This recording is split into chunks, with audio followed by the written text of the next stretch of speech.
একা করে বান্ধা নিয়ে গেছিলো, আর কারণটা ছিল বিদ্যুৎ।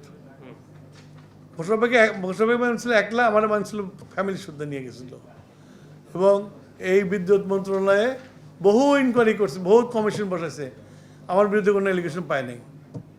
কিন্তু ওই যে তোমরা লিখছো যে পল্লী বিদ্যুৎ নিবিড়ীকরণ প্রকল্পের অধীনে আমরা কিনছিলাম, আমরা পোল কিনছিলাম আমরা।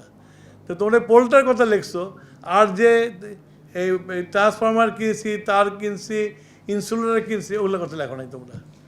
This is the journalism. এবং তোমাদের এই জার্নালিজমের জন্য আমি ভিক্টিমাইজ, আমার ফ্যামিলি ভিক্টিমাইজ হয়েছে। আজকে বলতেছি তোমাদেরকে কথাটা, আমি তোমাদের জার্নালিজমের জন্য আমি ভিক্টিমাইজ হয়েছি।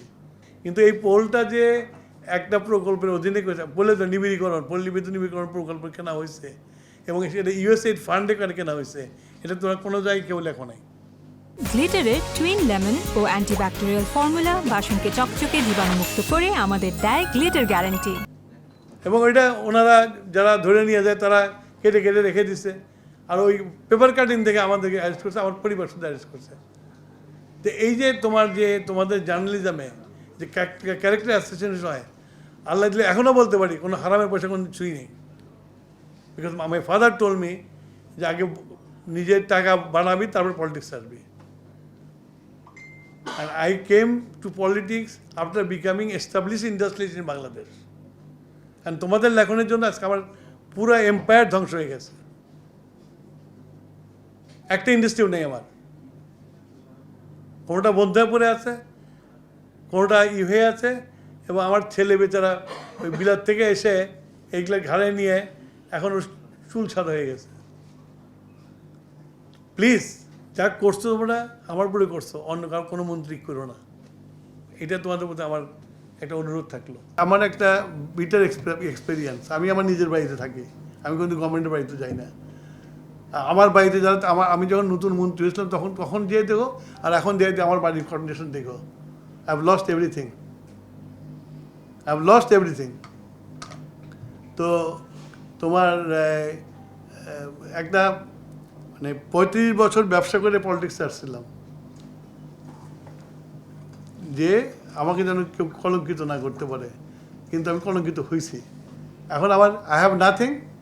ওই আমি মাঝে মাঝে বলি, আমার যে পিয়নটা আছে ওকে রেখে দিছি, ও রিটায়ার করছে, ওকে রেখে দিছি। ও আমার একটা মূল্যবান কথা বলছিল, হ্যাঁ, ও একটা মূল্যবান কথা বলছিল যে স্যার, আপনি যে এত সততা দেখাইতেছেন, আমাদের বন্ধু টিপস নিতে দেন না, এই মন্ত্রণালয় যে আসে তারই মামলা হয়। তা আপনি এখন ডিসাইড করেন আপনার পকেটের টাকা দিয়ে মামলা চালাবেন নাকি এখান থেকে কামাই করে নিয়ে মামলা চালাবেন। তো আমি জমি বেচা মামলা চালাইছি, আমি জমি বেচে মামলা পাইছি। তোমরা খোঁজ নিয়ে দেখতে পারো কত জমি বিক্রি করছি আমি গত 15 বছরে।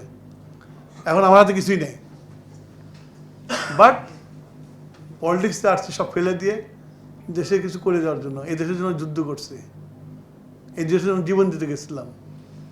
আর জীবন দিয়ে দেশটা আসছিল বলেই আমরা এই দেশের মন্ত্রী হতে পারছি। আমরা ওই দেশের বিরুদ্ধে বলে ওই তোমার মাথায় পতাকা নিয়ে ঘুরে বেড়াই না, কথা বলছো না। কিন্তু এই দেশের জন্য কষ্ট হয়, এবং এই দেশটা আমাদের এখানে। আমি নিজেকে একটা পিওর ন্যাশনালিস্ট মনে করি।